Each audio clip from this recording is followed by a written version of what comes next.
الحمد لله رب العالمين والصلاة والسلام على سيد المرسلين أما بعد فأعوذ بالله من الشيطان الرجيم بسم الله الرحمن الرحيم الصلاة والسلام عليك يا رسول الله وعلى آلك وأصحابك يا حبيب الله الصلاة والسلام عليك يا نبي الله وعلى آلك وأصحابك يا نور الله প্রিয় মাদানী দর্শকবৃন্দ আলহামদুলিল্লাহ আজ্জা ওয়াজাল আবারও উপস্থিত হয়েছি মাদানী চ্যানেল বাংলা এর অনুষ্ঠান প্রিয় নবী সাল্লাল্লাহু তাআলা আলাইহি ওয়াসাল্লামের প্রিয় বাণী নিয়ে। আজকেও একটি বিষয় নিয়ে ইনশাআল্লাহ আলোচনা করব, তবে তার পূর্বে আল্লাহর হাবিব সাল্লাল্লাহু তাআলা আলাইহি ওয়াসাল্লামের উপর দরুদ শরীফ পাঠ করার একটি ফজিলত শ্রবণ করে নিই। আল্লাহর হাবিব সাল্লাল্লাহু তাআলা আলাইহি ওয়াসাল্লাম ইরশাদ করেন, একটি ফজিলত রিওয়ায়াতে এভাবে এসেছে যে মান সাল্লা আলান নবী সাল্লাল্লাহু আলাইহি ওয়াসাল্লাম ওয়াহিদাতান সাল্লাল্লাহু আলাইহি ওয়া মালাইকাতুহু 70 সালাতান, অর্থাৎ যেই ব্যক্তি আল্লাহর হাবিব সাল্লাল্লাহু তাআলা আলাইহি ওয়াসাল্লামের উপর একবার দরুদ শরীফ পাঠ করবে, আল্লাহ পাক রব্বুল আলামিন ও তার ফেরেশতাগণ তার উপর 70টি রহমত অবতীর্ণ করবে। সুবহানাল্লাহ আজ্জা ওয়াজাল। আল্লাহ তাআলা কতই বড় মেহেরবানি যে আমরা একবার যদি আল্লাহর হাবিবের উপর দরুদে পাক পাঠ করি, আল্লাহ তাআলার পক্ষ থেকে, আল্লাহ তাআলার ফেরেশতাদের পক্ষ থেকে আমাদের জন্য 70টি রহমত অবতীর্ণ হবে। তো আমরাও এই রহমত পাওয়ার উদ্দেশ্যে, এই রহমত পাওয়ার আশা নিয়ে আমরা আল্লাহর হাবিবের উপর বেশি বেশি করে দরুদে পাক পাঠ করব। আসুন আমরা বরকতের উদ্দেশ্যে এখন একবার দরুদ শরীফ পাঠ করে নিই। সাল্লু আলাল হাবিব সাল্লাল্লাহু তাআলা আলা মুহাম্মদ সাল্লাল্লাহু তাআলা আলাইহি ওয়া আলিহি ওয়াসাল্লাম সালাতান ওয়া সালামান আলাইকা ইয়া রাসূলুল্লাহ।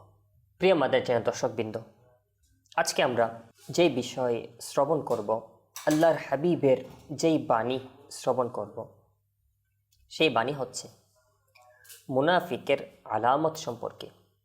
অর্থাৎ আল্লাহর হাবিব সাল্লাল্লাহু তাআলা আলাইহি ওয়াসাল্লাম যেই বাণীর মধ্যে মুনাফিকের আলামতের বিষয়ে স্পষ্ট বলেছেন, সেই হাদিসে পাক আমরা প্রথমে শ্রবণ করব।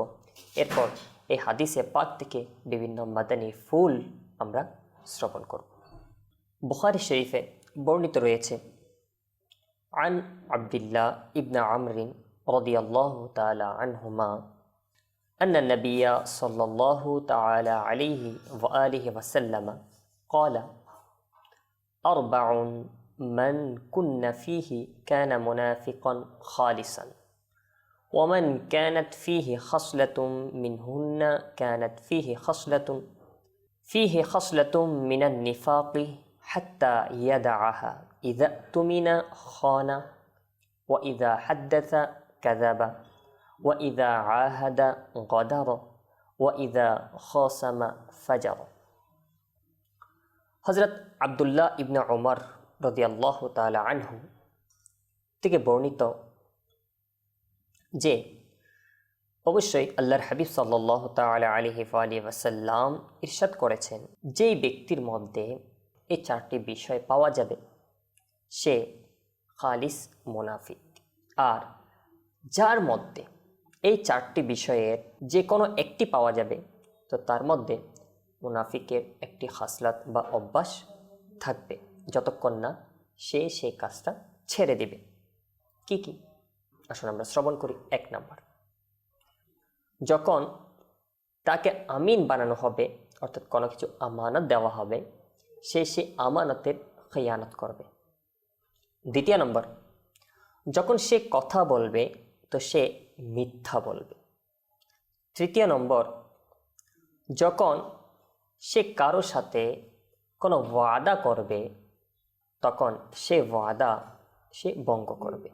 আর 4 নম্বর হচ্ছে, যখন সে ঝগড়া করবে তখন সে মন্দ ব্যবহার করবে, অর্থাৎ মন্দ কথা ইত্যাদি এরকম ব্যবহার সে করবে। এই আমরা হাদিসে পাক এবং তার অর্থ শ্রবণ করলাম। এই হাদিসে পাকের যিনি রিওয়ায়াতকারী তার সম্পর্কে আমরা শ্রবণ করি। হযরত আব্দুল্লাহ ইবনে আমর রাদিয়াল্লাহু তাআলা আনহু এই হাদিসে পাক বর্ণনা করেছে।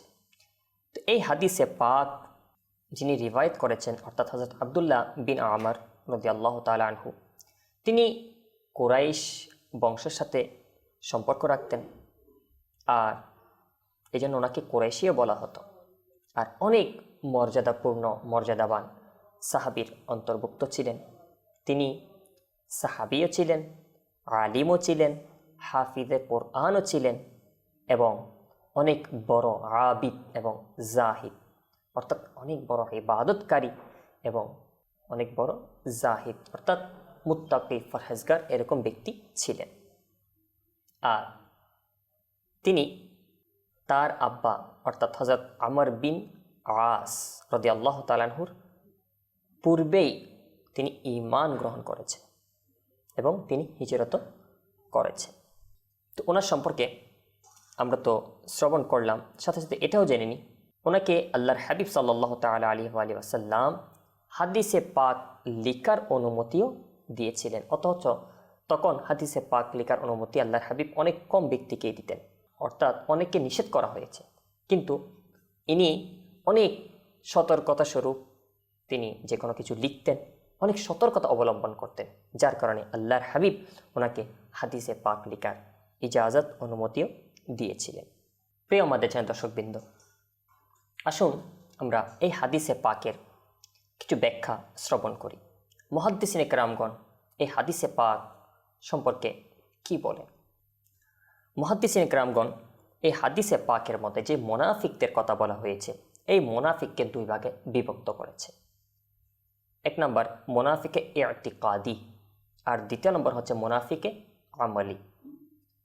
মুনাফিকে ইতিকাদি বলতে এমন মুনাফিক যারা মুখে ইসলাম তো গ্রহণ করেছে, কিন্তু আল্লাহ তাআলা এবং তার হাবিব সাল্লাল্লাহু আলাইহি ওয়াসাল্লামের যেভাবে বিশ্বাস রাখা দরকার, সে বিশ্বাসের মধ্যে তাদের সেরকম বিশ্বাস তারা রাখেনি, অর্থাৎ তাদের ঈমানের মধ্যে ঘাটতি রয়েছে। ঈমান যেভাবে আনা দরকার, ঈমানের মধ্যে যত শর্ত রয়েছে এগুলোর মধ্যে তাদের ঘাটতি রয়েছে। তো শুধুমাত্র লোক দেখানো ঈমান এনে মুসলমানদের সাথে চলাফেরা করেছে। তো এরকম ব্যক্তিদেরকে মুনাফিকে ইতিকাদের মধ্যে শুমার করা হয়েছে। যেমন কি আল্লাহর হাবিব সাল্লাল্লাহু তাআলা আলাইহি ওয়াসাল্লামের সময় আব্দুল্লাহ বিন উবাই, সে এরকম মুনাফিকদের মধ্যে ছিল। আর যদিও বা এরকম মুনাফিকরা নামাজ, রোজা, হজ ইত্যাদি প্রকাশ্যভাবে করত, কিন্তু তাদের মধ্যে যেহেতু ইতিকাদি অর্থাৎ আকীদাগত বিশ্বাসগত এর মধ্যে তাদের মধ্যে ঘাটতি ছিল, এর মধ্যেই তারা শুধুমাত্র লোক দেখানো, মানুষদেরকে প্রকাশ্যে মুসলমান এটা প্রকাশ করার জন্যে তারা মুসলমানদের সাথে মিলেমিশে থাকতো, কিন্তু বাস্তবিকভাবে আল্লাহ এবং তার রাসূলের প্রতি তারা ঈমান আনেনি। তো এরকম ব্যক্তি, এদেরকে মুনাফিকে ইতিকাদি বলা হতো। আর মুনাফিকে ইতিকাদি সম্পর্কেই কিন্তু আল্লাহ তাআলা কোরআনে পাকে যে মুনাফিকের আযাবের কথা বলা হয়েছে, মুনাফিকদেরকে জাহান্নামের নিম্নস্তরের কথা বলা হয়েছে, মুনাফিকে ইতিকাদি এর বিষয়ে কথা বলা হয়েছে। আর মুনাফিকে ইতিকাদি যারা রয়েছে এদের শাস্তি কাফির থেকেও মারাত্মক। যেমন আল্লাহ তাআলা কোরআনে পাকে বলেছেন, ইন্নাল মুনাফিকিনা ফিদ দারকিল আসফালি মিনান নার। নিশ্চয় মুনাফিকে ইতিকাদি যারা রয়েছে তাদেরকে জাহান্নামের সবচেয়ে নিচের যে তাবকা দরজা রয়েছে সেটার মধ্যে ঢেলে দেওয়া হবে। মুনাফিকে ইতিকাদি সম্পর্কে আমরা শ্রবণ করলাম। এখন আসুন মুনাফিকে আমলি কি? মুনাফিকে আমলি বলা হয়, মুহাদ্দিসিনে কেরামগণ বলেন মুনাফিকে আমলি বলতে অর্থাৎ তাদের মধ্যে ঈমান পরিপূর্ণ থাকবে, কিন্তু অর্থাৎ তাদের মধ্যে ঈমান তো থাকবে, আল্লাহ এবং তার রাসূলের পর যেভাবে ঈমান রাখা দরকার তারা তো ঈমান এনেছে, কিন্তু আমলের মধ্যে অর্থাৎ নামাজ, রোজা ইত্যাদি যা আমাদের উপর ফরজ রয়েছে এগুলোর মধ্যে ঘাটতি পাওয়া যাওয়া, এগুলোর মধ্যে ঘাটতি পাওয়া যাওয়া। তো এটা হচ্ছে মুনাফিকে আমলি। আর না হয় এই মুনাফিকে আমলি যাদের, তাদের মধ্যে কিন্তু এটা স্মরণ রাখবেন, এনাদের যে আকীদা বা বিশ্বাস এটা সঠিক থাকবে। প্রিয় দর্শকবৃন্দ, এখন আসুন আমরা যে হাদিসে পাক শ্রবণ করলাম, এই হাদিসে পাকের মধ্যে মুনাফিকের 4টি খাসলতের কথা বলা হয়েছে, কিন্তু এই হাদিসে পাকে যে মুনাফিক বলা হয়েছে, এই মুনাফিক দ্বারা উদ্দেশ্য কি আসলে? মুহাদ্দিসিনে কেরামগণ এ বিষয়ে কি বলেন? তো মুহাদ্দিসিনে কেরামগণ এই বিষয়ে বলেন যে এখানে যে 4 অভ্যাসের কথা বলা হয়েছে এই হাদিসে পাকে, এটা হচ্ছে সেই মুনাফিকদের বিষয়ে, অর্থাৎ এই হাদিসে পাকের মধ্যে যে মুনাফিকের কথা বলা হয়েছে, এখানে মুনাফিক দ্বারা উদ্দেশ্য হচ্ছে মুনাফিকে আমলি, মুনাফিকে ইতিকাদি নয়।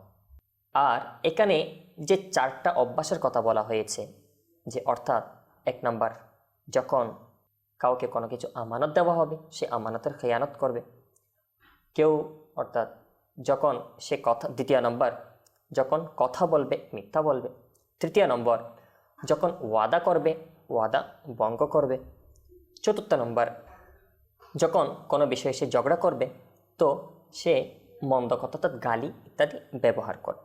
তো মুহাদ্দিসিনে কেরামগণ বলেন এই যে অভ্যাসগুলো, এটা অবশ্যই মন্দ অভ্যাস, এবং কখনো একজন মুমিনের মধ্যে এরকম অভ্যাস পাওয়া যাওয়া এখন উচিত নয়। মুমিনের মধ্যে এরকম মন্দ অভ্যাস পাওয়া যাওয়া এটা আসলে উচিত নয়, বরং এটা মুনাফিকদের অভ্যাসের মধ্যে অন্তর্ভুক্ত, এবং এটা গুনাহে কবিরা, অর্থাৎ অনেক বড় গুনাহ।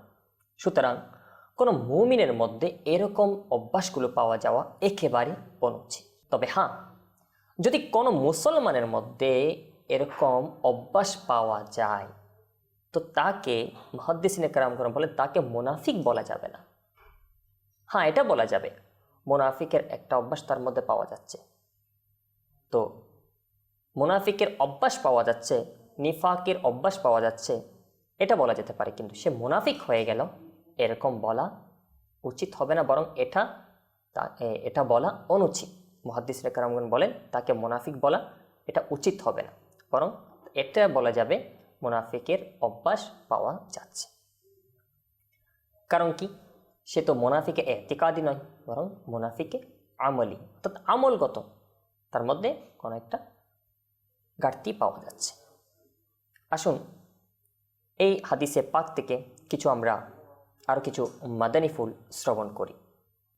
এই হাদিসে পাকের তাশরিহ করতে গিয়ে বিভিন্ন মুহাদ্দিসিনে কেরামগণ এটা যে বলেন, তারা ঐক্যমত যে এই 4টা অভ্যাস যেটা আমরা শ্রবণ করলাম, বলে যদিও বা মুনাফিকের অভ্যাস এবং নিফাকের আলামতের মধ্যে অন্তর্ভুক্ত, কিন্তু এরপরও যদি কোনো সত্য মুমিন যার ঈমান সঠিক রয়েছে এরকম কোনো মুমিনের মধ্যে যদি পাওয়া যায়, তখন তাকে আমরা এটা বলতে পারবো, এটা বলার তো সঠিক হবে যে এই ব্যক্তির মধ্যে মুনাফিকের অভ্যাস পাওয়া যাচ্ছে, কিন্তু এটা বলা কখনো উচিত হবে না এবং এটা বলা যাবে না সে মুনাফিক হয়ে গেল।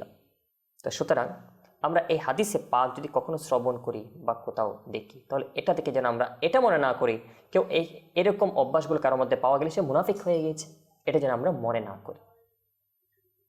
এরপর শারিহাইন যারা এই হাদিসে পাকে শরা করেছেন তাদের মধ্যে একটি কৌল উক্তি এটাও রয়েছে যে এর মধ্যে যে মুনাফিকদের কথা বলা হয়েছে, এই মুনাফিক হচ্ছে সেই জামানা, অর্থাৎ আল্লাহর হাবিব সাল্লাল্লাহু তাআলা আলাইহি ওয়া আলিহি ওয়াসাল্লামের জামানার মধ্যে যে মুনাফিকগুলো ছিল। কারণ কি? সেই জামানায় যে মুনাফিকগুলোর কথা বলা হয়েছে সেই মুনাফিকগুলো মুনাফিকে ইতিকাদি ছিল। তারা প্রকাশ্যভাবে তাদের নামাজ, রোজা, হজ, যাকাত ইত্যাদিগুলো আদায় করত ঠিক, কিন্তু তাদের মধ্যে ঈমানের ঘাটতি ছিল, যার কারণে তখনের মুনাফিকরা মুনাফিকে ইতিকাদি ছিল। এই জন্যে তাদের উপর, তাদের বিষয়ে এই হাদিসে পাক তখন বলা হয়েছে। যেভাবে হযরত আব্দুল্লাহ ইবনে আব্বাস রাদিয়াল্লাহু তাআলা আনহু তিনি বলেছেন যে আমরা রাসূল কারীম রাউফুর রহিম সাল্লাল্লাহু তাআলা সাল্লাম থেকে এই হাদিসে পাক সম্পর্কে আমরা জিজ্ঞাসা করলাম, তো আল্লাহর হাবিব সাল্লাল্লাহু তাআলা আলাইহি ওয়াসাল্লাম মুস্কি হাসি দিলেন, আর আল্লাহর হাবিব বললেন, আমি যেই 4টি বিষয় বলেছি এটা ওই মুনাফিকদের সম্পর্কে যাদের সম্পর্কে আল্লাহ পাক রব্বুল আলামিন এই আয়াত নাজিল করেছেন, অর্থাৎ ইযা জাআকাল মুনাফিকুন, এই সূরা নাজিল হয়েছে। তো এরপর আল্লাহর হাবিব জিজ্ঞাসা করলেন যে তোমরা কি তাদের মতো, তোমাদের অবস্থা কি সেই মুনাফিকদের মতো? তখন সাহাবায়ে কেরামগণ বলেন নয়। তো আল্লাহর হাবিব বললেন, তো এই হাদিসে পাক এটাও তোমাদের সম্পর্কে নয়, এটা বরং তোমরা এরকম বিষয় থেকে, অর্থাৎ এরকম মুনাফিক হওয়া থেকে মুক্ত।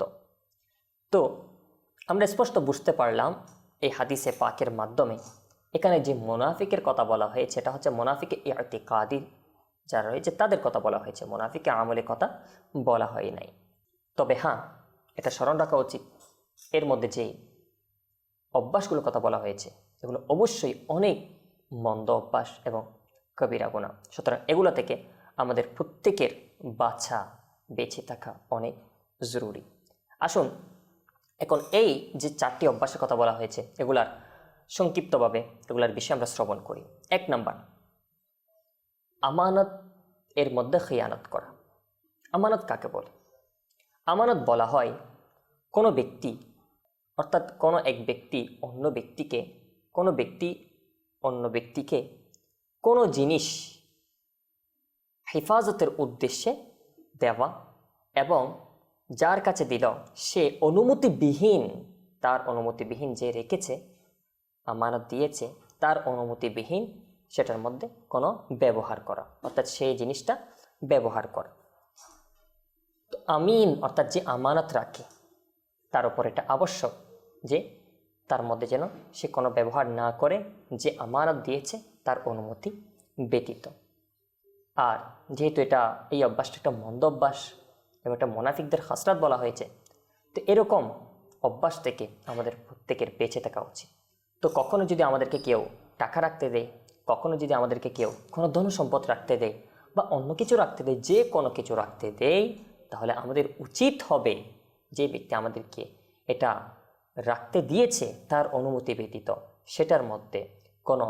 সেটা দিয়ে কোনো ব্যবহার করা, অথবা সেটার মধ্যে কোনো পরিবর্তন আনা, এটা একদম অনুচিত হবে। এটা যদি করা হয় তাহলে খিয়ানত হবে। মনে রাখবেন, শুধু বান্দার জিনিসের মধ্যে আমানতের খিয়ানত হয় তাই নয়, বরং আল্লাহ পাক রব্বুল আলামিন আমাদেরকে যা কিছু দিয়েছেন, যেমন কি আমাদের হাত, আমাদের পা, আমাদের নাক, আমাদের মুখ, আমাদের চক্ষু, আমাদের প্রত্যেকটি অঙ্গ প্রত্যঙ্গ, এগুলো আল্লাহ তাআলার পক্ষ থেকে আমানত।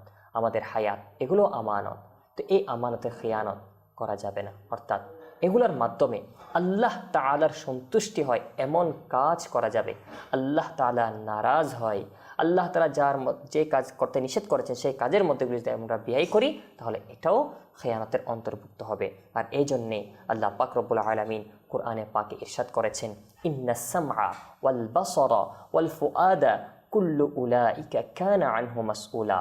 অর্থাৎ আমাদের কান, আমাদের আঁখ, আমাদের চক্ষু, দিল, অন্তর, এগুলো প্রত্যেকটি সম্পর্কে জিজ্ঞাসা করা হবে যে আল্লাহ তাআলার এই দেওয়া আমানতের বিষয়ে আমরা কোনো খিয়ানত করেছি, এই বিষয়ে জিজ্ঞাসা করা হবে। তো আল্লাহ তাআলার এই দেওয়া আমানত এগুলা অবশ্যই হেফাজত করা দরকার। বান্দাও যদি কোনো আমানত রাখে তারও হেফাজত করা দরকার, তার মধ্যে খিয়ানত করা উচিত হবে না। আর সাথে সাথে মনে রাখবেন, যদি কেউ আপনার নিকট কোনো পরামর্শের জন্য আসে, হাদিসে পাকে রয়েছে যে পরামর্শ নিতে আসে তাকে উত্তম পরামর্শ দেওয়া, এটা উচিত। তাকে যেন পরামর্শ ভুল দেওয়া না হয়, কারণ এটাও একটা আমানতের বিষয়। এই জন্য বলা হয়, হাদিসে পাকে এসেছে, আল মুস্তাশারু মু'তামানুন, অর্থাৎ যেই ব্যক্তি থেকে কোনো পরামর্শ নেওয়া হয় সে আমিন হয়ে যায়। তো সুতরাং আমাদের থেকে যদি কেউ কোনো পরামর্শ নিতে আসে, আমরা কখনোই যেন তাকে ভুল পরামর্শ না দিই, তাকে যেন উত্তম পরামর্শ দিই, না হলে আমরাও খিয়ানতকারী হিসেবে অন্তর্ভুক্ত হয়ে যাব। প্রিয় মাদেশের দর্শকবৃন্দ, আসুন এরপর যে দ্বিতীয় বিষয় বলা হয়েছে যে মিথ্যা, যে সে যখন বলবে মিথ্যা বলা, মনে রাখবেন এই মিথ্যা অনেক মন্দ অভ্যাস, একটা কবিরা গুনার অন্তর্ভুক্ত। সুতরাং আমরা যখনই কোনো কথা বলি আমরা যেন মিথ্যা না বলি। মিথ্যা সম্পর্কে যে আল্লাহ তাআলা কুরআনে পাকে যাদের উপর লাআনতের কথা বলা হয়েছে, এরকম কোরআনে পাকে অনেক মুশরিক এদের সিফাত বয়ান করতে গিয়ে আল্লাহ পাক রব্বুল আলামিন অনেক জায়গায় এরকম তাদেরকে মিথ্যুক বলা হয়েছে। যেমন কোরআন পাকে এসেছে উলাইকা হুমুল কাযিবুন। তো এটা আল্লাহ তাআলা যাদেরকে লাআনত দিয়েছেন এরকম ব্যক্তিদের আদত অভ্যাস বলা হয়েছে। তো আল্লাহ তাআলা যাদের উপর লাআনত দিয়েছেন, এরকম ব্যক্তিদের অভ্যাস হচ্ছে, লাআনতপ্রাপ্ত ব্যক্তিদের অভ্যাস এরকম মিথ্যা বলা, আর মিথ্যা এটা কবিরা গুনাহ রয়েছে। তো সুতরাং এই মিথ্যা থেকে যেন আমরা বেঁচে থাকি। হাদিসে পাকে অসংখ্য জায়গায় এই মিথ্যা থেকে বাঁচার কথা বলা হয়েছে, মিথ্যা থেকে দূরে থাকার কথা বলা হয়েছে। বুখারী মুসলিম হাদিসে পাকে এভাবে রয়েছে, যা সারমর্ম হচ্ছে যে তোমরা নিজেদেরকে মিথ্যা থেকে বাঁচিয়ে রাখো, কেননা এই মিথ্যাই মানুষকে বেবিচারের দিকে নিয়ে যায়, আর বেবিচার জাহান্নামের দিকে নিয়ে যায়। আর মানুষ সর্বদা মিথ্যা কথা বলতে থাকে, আর মিথ্যা যে বলতে থাকে, যে মিথ্যার অভ্যাস হয়ে যায়, আর মিথ্যা বলতে বলতে এমন অবস্থা হয় আল্লাহ তাআলার দরবারে সেই ব্যক্তিকে কাজ্জাব হিসেবে লিখে দেওয়া হয়। প্রেস লাইফের চিন্তা করে দেখুন। তো এরকম মন্দ অভ্যাস থেকে, যার কারণে আল্লাহ তাআলার দরবারে সে কাজ্জাব হিসেবে তাকে লিখে দেওয়া হবে, এরকম কর্ম থেকে আমাদের বাঁচা উচিত। একটি হাদিসে পাকে এভাবে রয়েছে যে আল্লাহর হাবিব সাল্লাল্লাহু তাআলা আলাইহি ওয়া সাল্লামকে প্রশ্ন করা হয়েছে যে ইয়া রাসূলুল্লাহ, মুমিন কি ভীরু হয়, অর্থাৎ ভীরু হয়? তো আল্লাহর হাবিব উত্তরে বলেছেন হ্যাঁ, জি, অর্থাৎ মুমিন ভীরু হতে পারে। এরপর আবার জিজ্ঞাসা করেন মুমিন কি বখিল হতে পারে? আল্লাহর হাবিব ইরশাদ করেছেন হ্যাঁ। এরপর আল্লাহর হাবিবকে জিজ্ঞাসা করা হলো মুমিন কি মিথ্যা কথা বলতে পারে? তখন আল্লাহর হাবিব সাল্লাল্লাহু তাআলা আলাইহি সাল্লাম বললেন না। তো মুমিনের আলামত এটা নয় যে সে মিথ্যা বলবে। আলহামদুলিল্লাহ, আমরা মুমিন রয়েছি, আমরা আল্লাহর রসুলের গোলাম রয়েছি, আমরা আল্লাহ তাআলা এবং তার হাবিব সাল্লাল্লাহু আলাইহি ওয়াসাল্লাম ঈমান এনেছি, আমরা কখনো মিথ্যা বলতে পারি না। তো আমাদের মধ্যে যেন মিথ্যার অভ্যাস যদি থাকে তা যেন আমরা দূর করে দিই, আমরা এই মিথ্যা থেকে যেন তওবা করি, এরকম মন্দ অভ্যাস থেকে যেন আমরা নিজেকে বাঁচিয়ে রাখি। এটা কবিরা গুনাহ এবং জাহান্নামে নিয়ে যাওয়ার মতো কাজ। সুতরাং এই মিথ্যা থেকে যেন আমরা নিজেদেরকে বাঁচিয়ে রাখি। আল্লাহ পাক রব্বুল আলামিন আমাদেরকে তৌফিক দান করুক।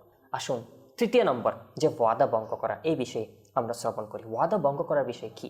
ওয়াদা বলা হয় আপনি কারো কাছে কোনো কিছু ওয়াদা করলেন কোনো বিষয়ে, যে আমি ওয়াদা করছি আমি এই কাজ আপনাকে করে দিব, যে আমি ওয়াদা করছি আমি আপনার সাথে এই দিন মোলাকাত করব। অর্থাৎ ওয়াদা করা, কারোর সাথে কোনো বিষয়ে যদি ওয়াদা করা হয়, সেই বিষয়ে সেই ওয়াদাকে ভঙ্গ করা, সেটাকে পালন না করা, পূর্ণ না করা, এটাকে বলে ওয়াদা ভঙ্গ করা। আর শরীয়তভাবে শরীয়তসম্মতভাবে ওয়াদা ভঙ্গ করা এটাও কবিরা গুনাহ। তো আর কোরআনে পাকে বলা হয়েছে, আল্লাহ পাক রব্বুল আলামিন ইরশাদ করেছেন ইয়া আইয়ুহাল্লাযীনা আমানু আউফু বিল উকুদ, হে ঈমানদারগণ তোমরা নিজেদের ওয়াদাকে তোমরা পূর্ণ করো। তো ওয়াদাকে পূর্ণ করার জন্য স্বয়ং আল্লাহ পাক রব্বুল আলামিন ঘোষণা দিয়েছেন। তো আমরা যদি কারোর সাথে কোনো বিষয়ে আমরা যদি ওয়াদা করে থাকি, তাহলে সেই ওয়াদা যেন আমরা ভঙ্গ না করি। ওয়াদা ভঙ্গ করা এটা কখনো একজন মুমিনের সিফাত বা গুণ হতে পারে না, বরং এটা একটা মুনাফিকের গুণ হতে পারে। তো মুমিনের গুণ এটা হতে পারে না যে সে ওয়াদা ভঙ্গ করবে। তো আমরা যদি কখনো এই অভ্যাস থাকে, তাহলে আমাদের মধ্যে যদি সেই অভ্যাস থাকে, তাহলে আমরা সেটা যেন দূর করে দিই, আমরা সেটা থেকে যেন তওবা করে নিই। আসুন এবার চতুর্থ নম্বর, যে আমাদের মুখের মধ্যে, আমাদের জবানে, আমাদের ব্যবহারের মধ্যে মন্দ মন্দ কথা বলা বা গালি দেওয়া, এ বিষয়ে আমরা শ্রবণ করি। তো এই যে চতুর্থ যে খাসলাত বা অভ্যাসের কথা বলা হয়েছে, তা হচ্ছে গালি দেওয়া। অর্থাৎ সে যখন ঝগড়া করবে তখন সে গালি দেবে, মন্দ কথা বলবে। তো মুসলমান অপর মুসলমানের ভাই, আল মুসলিমু আহুল মুসলিম। তো আমরা মুসলমান যেহেতু এক অপরের ভাই, আমরা কিভাবে একে অপরকে এভাবে মন্দ ব্যবহার করতে পারি? কখনো উচিত নয়। বরং হাদিসে পাকে, কোরআনে পাকে এভাবে বলা হয়েছে যে মুসলমানের সাথে এমন ব্যবহার যেন না করে যার কারণে সে কোনো কষ্ট পাবে। কোরআনে পাকে বলা হয়েছে ওয়ালা তানাবাজু বিল আলকাব, যে আমরা যে এক অপরকে আমরা আহ্বান করি না, তো আমরা যেন এমন কোনো ভাষায়, এমন কোনো শব্দ দ্বারা তাকে যেন আমরা না ডাকি যেটার মাধ্যমে সে কষ্ট পাবে। তো এরকম শব্দ ব্যবহার করা উচিত নয়। তো যেখানে কাউকে ডাকতে উত্তম শব্দ ব্যবহার করা আমাদের জন্য আবশ্যক, তো সেখানে আমরা কিভাবে আমরা মুসলমান ভাইদের মধ্যে একে অপরকে গালি দেওয়া, এটা শরীয়তে অনুমোদন দেয়? এটা কখনো অনুমোদন দেয় না। শরীয়তে এটা কখনো অনুমতি দেয় না যে মুসলমান ভাইকে গালি দেবে। তো এটা অত্যন্ত একেবারে মন্দ কাজ এবং এটা একেবারে নিকৃষ্ট একটা অভ্যাস। তো আমরা যেন কোনো মুসলমান ভাইকে গালি দেওয়া এটা তো অনেক দূরের কথা, বরং এমনও শব্দ যেন ইউজ না করি, ব্যবহার না করি যে শব্দের কারণে আমাদের যে ব্যবহার কারণে আমাদের মুসলমান ভাই কষ্ট পাবে। এরকম প্রত্যেকটি শব্দ থেকে আমাদের মুখকে যেন আমরা হেফাজত করি, সাথে সাথে আমাদের ব্যবহার, আমাদের হাত দ্বারা হোক, আমাদের পা দ্বারা হোক, আমাদের চোখ দ্বারা হোক, আমাদের প্রত্যেকটি অঙ্গ প্রত্যঙ্গ দ্বারা আমরা যেন অন্য মুসলমান ভাইকে কষ্ট দেওয়া থেকে আমরা নিজেদেরকে বাঁচিয়ে রাখি। কেননা মনে রাখবেন, যদি কোনো মুসলমানদেরকে এক মুসলমান যদি অন্য মুসলমানকে কষ্ট দেয়, তাহলে সে মুসলমানকে নয় বরং সে আল্লাহর হাবিবকে কষ্ট দিল। আর যে আল্লাহর হাবিবকে কষ্ট দিল সে বরং আল্লাহ তাআলাকে কষ্ট দিল। তো আমরা আমাদের মুসলমান ভাইকে কষ্ট দেওয়া থেকে আমরা নিজেদেরকে বিরত রাখি, আল্লাহর হাবিবকে কষ্ট দেওয়া থেকে নিজেকে বিরত রাখি, আল্লাহ তাআলাকে কষ্ট দেওয়া থেকে নিজেকে বিরত রাখি, আল্লাহ এবং তার রসুলের সন্তুষ্টি মোতাবিক আমাদের জীবনকে করি।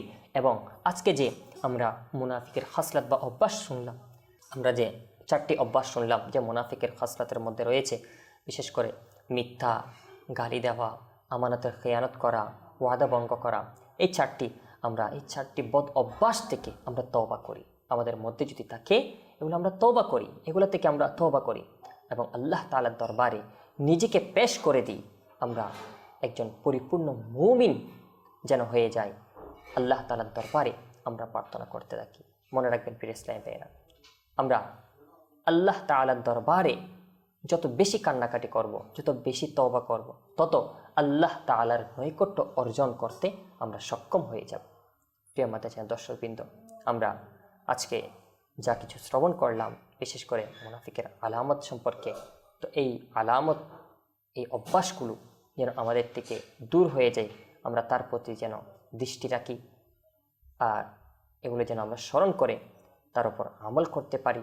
আজকে যা কিছু শুনেছি তারপর যেন আমরা আমল করি, সাথে সাথে যেন আমরা অন্য মুসলমান ভাইয়ের নিকট আমরা পৌঁছে দিই। আল্লাহ পাক রব্বুল আলামিন আমাদেরকে তৌফিক দান করুন। আজকে এতটুকুই, ইনশাআল্লাহ আজ্জা ওয়া জাল আগামী অনুষ্ঠানে নতুন একটি বিষয় নিয়ে উপস্থিত হব। ততক্ষণ পর্যন্ত মাদানী চ্যানেল দেখতে থাকুন। সাল্লু আলাল হাবিব সাল্লাল্লাহু তাআলা আলা মুহাম্মদ সাল্লাল্লাহু তাআলা আলাইহি ওয়া সাল্লাম।